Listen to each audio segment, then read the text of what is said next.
A 20-year-old woman has been jailed for 12 years over the killing of a schoolboy at Victoria Tube Station in 2010.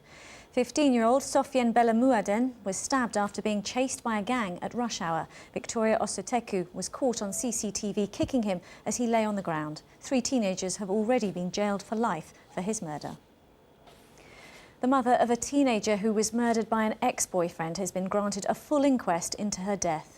15-year-old Arsema Darwit was stabbed 30 times by Thomas Nguse in Waterloo in 2008. Before her murder, she told police he'd threatened to kill her. Her family says a failure to act on this led to her death. A former senior official at City Hall has condemned the Mayor's administration over its attempts to prevent young black men becoming involved in violence.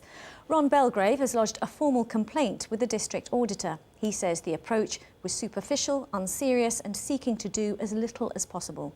The Deputy Mayor for Policing denied the allegation, saying Mr Belgrave was a disgruntled former employee. Here's our special correspondent, Kit Malthouse.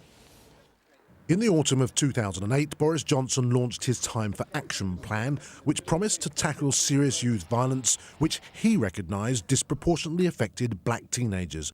Ron Belgrave was responsible for managing the plan. He now alleges a combination of improper conduct and racism hampered it and the flagship mentoring programme from the start. Once the Time for Action document was published on the 3rd of November, the commitment to doing anything serious about the problem ended on the 4th of November.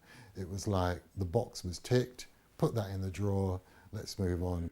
By mid-term, Mr Belgrave says Mayor Johnson was concerned the commitment to the Time for Action plan and prevention was being openly questioned in black communities.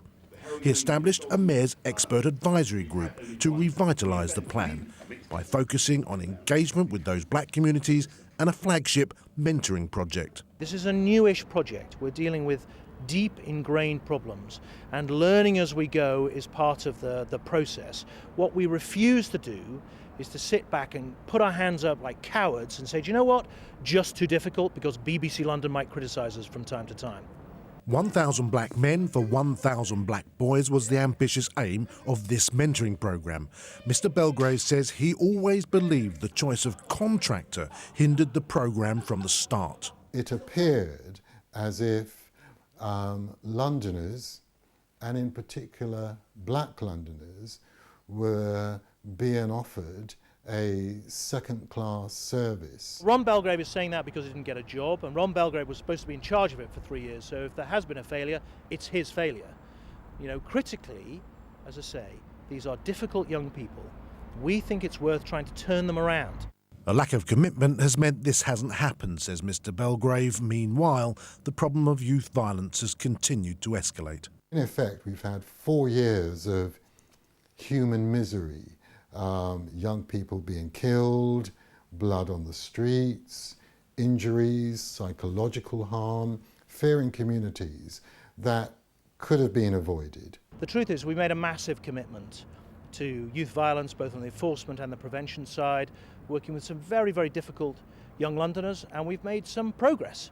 350 young people were expected to have mentors by the election. Roughly 100 pairings have started. The former manager's complaint will now be investigated by the GLA's monitoring officer before being considered by the district auditor. Kurt Barling, BBC London News.